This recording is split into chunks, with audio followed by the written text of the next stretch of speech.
G'day you mob and welcome to Aussie English. I am your host Pete and my objective here is to teach you guys the English spoken down under. So whether you want to sound like a fair dinkum Aussie or you just want to understand what the flippin' hell we're on about when we're having a yarn, you've come to the right place. So sit back, grab a cuppa and enjoy Aussie English. Let's go.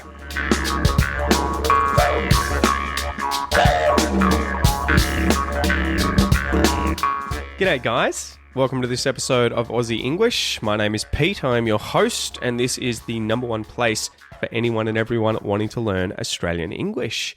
So guys, welcome. I hope you've been having an amazing week. It's been a bit of a dreary and not gloomy, but a little overcast. It's been raining heaps over the last few days. This huge cold front came through and just brought a heap of rain after we had a week where I think it was in the sort of high 20s in terms of temperature. So it had been kind of nice, you know.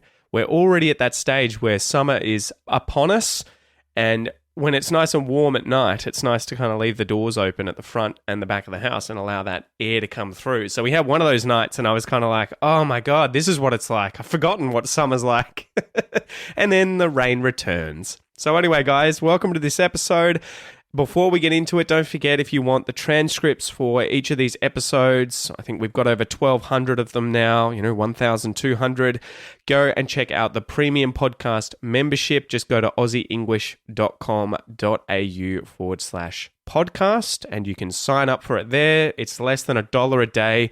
You'll get access to all the transcripts for the episodes, bonus episodes. You'll get the premium podcast player so that you can read and listen online. That's the best way to level up your listening comprehension skills and vocab, and you also obviously get the PDFs that you can print out, study them, highlight them, take notes, all that sort of stuff. All right, so let's get into today's episode. Let's get into the Q&A, and this one comes from Malay, I believe, or Malay. Are there any social events or gatherings where we can freely practice English speaking? So I'm guessing you mean in person as opposed to online and not necessarily related to Aussie English, and the podcast and everything.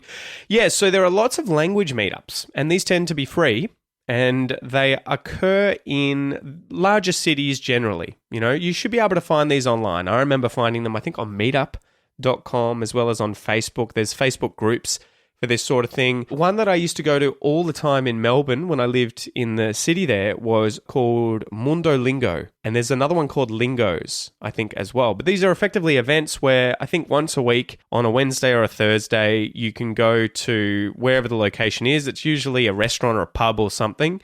And you put the stickers on your chest of the languages you speak, usually your native language, I think, at the top, and then the other ones below that. And every time I went, there were hundreds of people there learning all kinds of languages, but typically everyone spoke English. Everyone either spoke it as a native language or was learning English as a foreign language, right? Because we're in Australia. Go figure. So they're a great place to work on your English skills.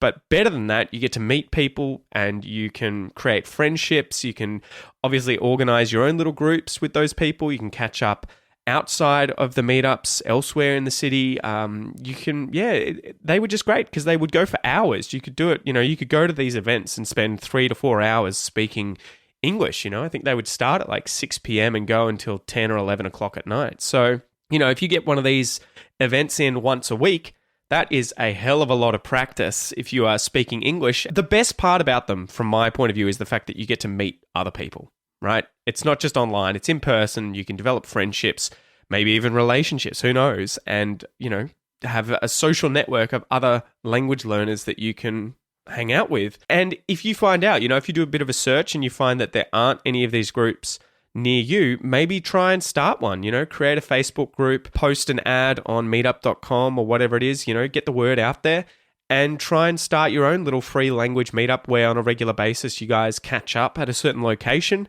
and you work on your languages, whether it's English or any other language. But that's what I'd suggest. There's definitely loads of them out there though. I think when I was living in Melbourne, there was at least 3 that would take place, often on different days. So you could be a total animal and go to all of them. It'd probably be like 10 hours of practice a week. So yeah. All right, slap the bird, give it a punch, and let's get into today's joke.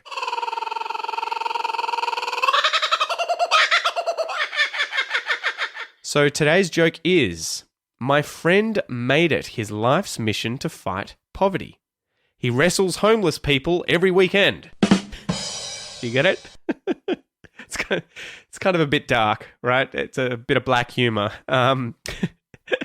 So my friend made it his life's mission to fight poverty. We always use this, to fight against something, often when it's not a person or a team or I don't know. I guess when you're trying to compete against, what do I want to say? When you're taking on something like poverty or mental health issues or illness, or, we use the verb to fight, and it's a bit strange, right? You kind of like, we are fighting it, but it's not in the physical sense that you're getting this thing and punching it on the ground, right? But that's where the joke turns. The follow-up is he wrestles homeless people every weekend, right? Because homeless people obviously suffer from poverty. They are experiencing significant poverty. And so the joke here is on the word to fight. If you fight someone, this is to take part in a violent struggle with that person, physically kicking them, using weapons. Two men are fighting in the street. But you can also struggle to overcome something, eliminate something, or prevent something by fighting it. You might fight racism. You might fight poverty or illness, as we've already mentioned. So hopefully you like that joke. All right, so today's expression, to go for broke. To go for broke. See how those are connected? Poverty. If you are experiencing poverty, you are broke. You don't have money.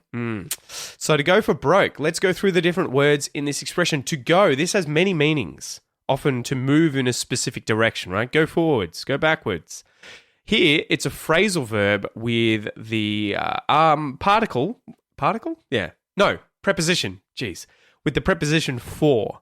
And for here is used as a function word to indicate an intended goal, right? So if you go for something, it's like you are trying to get that thing. So the pickpocket went for my wallet, right? The thief went for my bag. It's what they were trying to obtain. That was their goal, to get that thing, to go for something, to attempt to gain or attain or obtain that thing. He went for a job at Bunnings yesterday. Did he get it? Don't know. But he definitely went for that job. Broke. If you're broke, whether it's a person, a company, a business, you are bankrupt. You have no money. You are broke. Man, I'm so broke at the moment. I have no money. So we use the expression to go for broke, meaning in the figurative sense that you take the most extreme or risky course of action, possible in order to try and achieve success. You are going for broke. It's like, I guess you're sort of betting everything on something, right? That would be the literal version of it, to wager everything. And I looked up the origin of this expression. This was an interesting one. So apparently it is from Hawaiian Pidgin craps slang. And when I say craps is actually a gambling game. You can play craps at the casino, right? So it meant to go for broke. It meant to wager everything on one roll, I assume, of the dice. So you would be broke if you lost. You would become bankrupt, right? So it was popularized in the film Go for Broke from 1951, which is named for the 442nd Infantry Regiment's unit motto, to go for broke. And it originates from that idea of gambling and risking everything in order to hopefully win a lot. But yeah, I think there's probably more losers than winners when it comes to gambling. The house always wins. All right, so let's go through 3 examples of how I would use the expression to go for broke. Example number 1. Imagine you are a bike racer and you love the dangerous sport of mountain bike riding, right? It's fast-paced. It's risky. You love traveling quickly at high speeds down mountains, in forests, amongst the trees, maybe too close to cliffs' edges for the average person to be able to handle.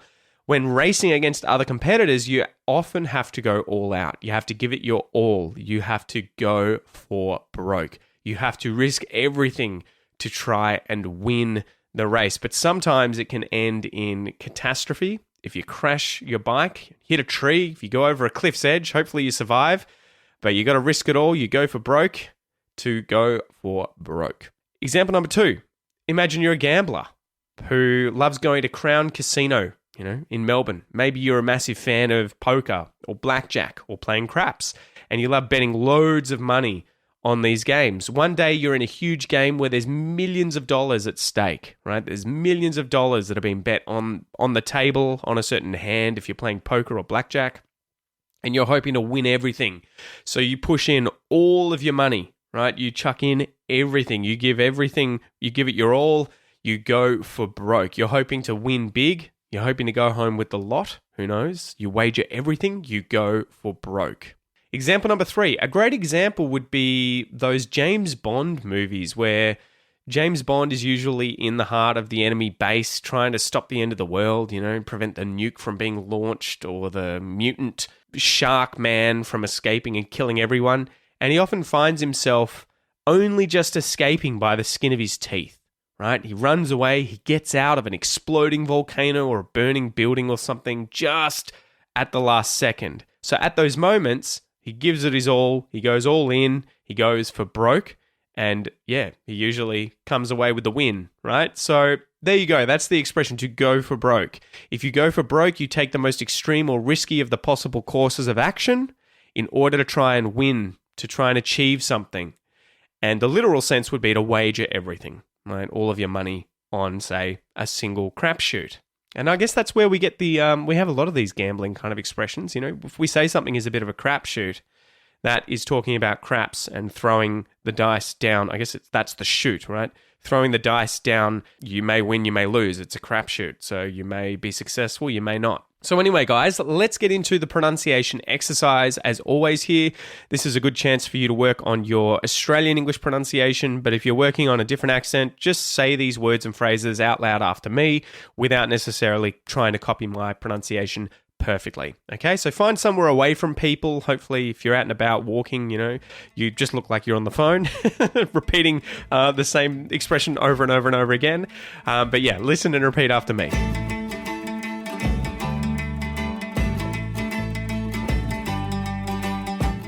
To go. To go for. To go for broke. To go for broke. To go for broke. To go for broke. To go for broke. To go for broke. I went for broke. You went for broke. He went for broke. She went for broke. We went for broke. They went for broke. It went for broke. Good job, guys. Good job. So there's some interesting stuff going on here.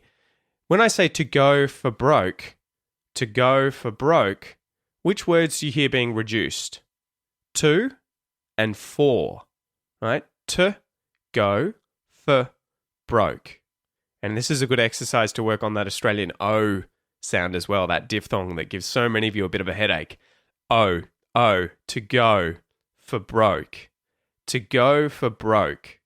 To go for broke. So to and for get reduced and given that schwa vowel sound. To and for. And you'll notice that the R at the end of the word for isn't pronounced for because there's a B, a consonant sound that comes after it at the start of the word broke. For broke. To go for broke. To go for broke. Now, the last thing to mention here is there's something interesting happening at the end of the word went, right? If I say it clearly here, went. What do you hear me saying at the end of the word? Went. I'm saying the T. Went. But when it's within a sentence like this, and there's a consonant that comes after the word went, you'll hear the T gets muted because we've got a bit of a consonant cluster now, don't we? So we've got I went for broke. We have NT at the end of the word went, and we have the F at the start of the word for. So what happens to the T? We mute it in our mouths. We don't release it. I went for broke. I went for broke. So we don't necessarily say I went for broke. Too much effort. Most English speakers of any dialect won't do that. I went for broke. They won't say that. They'll say I went for broke. I went for broke. I went for broke. And all I'm doing there is pushing my tongue against the top of my mouth as if I was about to say the T sound, but I just don't release it. Went, went, went, went. I went for broke. I went for broke. I went for broke. Good job, guys. Don't forget, if you want to learn more about these aspects of pronunciation, Australian pronunciation in particular, check out my Australian pronunciation course at aussieenglish.com.au/APC. There's 3 different sections to this course. The first part teaches you how to use the International Phonetic Alphabet so that you can maximize your progress when working on your accent, your Australian pronunciation, but you can use it to work on any other accent as well. The second part goes through the different vowel sounds and different consonant sounds in Australian English. There's about 42 of them, with exercises, listen and repeat exercises, tongue twisters, tutorial videos on the pronunciation so that you can see my mouth, how it's moving, everything like that. And then the third section goes over the more advanced aspects of spoken English and pronunciation, like the muted T there in that example, I went for broke, and the missing R in the word for. And we also talk about that. Why don't we say that R there? So anyway, let's get into the last section of today's episode. This is where I'm going to play a clip from an Aussie film. Today's Aussie film is called Top End Wedding from 2019. The excerpt is Lauren and Ned have 10 days to find Lauren's mother, who has gone AWOL, so that the idea of AWOL is missing, in the remote far north of Australia so that they can reunite her parents and pull off their dream wedding. So it's got a lot of really cool humor in it. I like this film quite a bit. It's also full of Indigenous culture and everything up there too. So definitely check it out. Top End Wedding from 2019. So the aim of the game here, guys, I'm going to play the clip for you 2 times. Your goal is to write down what you think you hear being said. If you need to listen multiple times, just rewind the episode on whatever platform you're using and obviously re-listen. Remember, you can check your answer by downloading today's free PDF worksheet where you'll have space to write down what you think you hear being said, and the answer's also at the bottom of the worksheet. But also, if you are a premium podcast member, you will see the answer in the transcript as well. So, are you ready to go? Here's the first playthrough.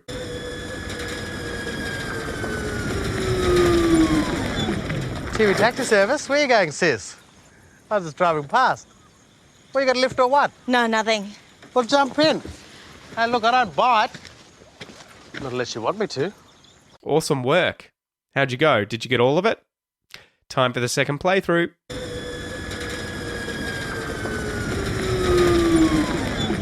TV taxi service, where are you going, sis? I was just driving past. Well, you got a lift or what? No, nothing. Well, jump in. Hey, look, I don't bite. Not unless you want me to. All right. Good job, guys. That's it from me. I hope you enjoyed today's episode, and I will see you next time. Catch ya.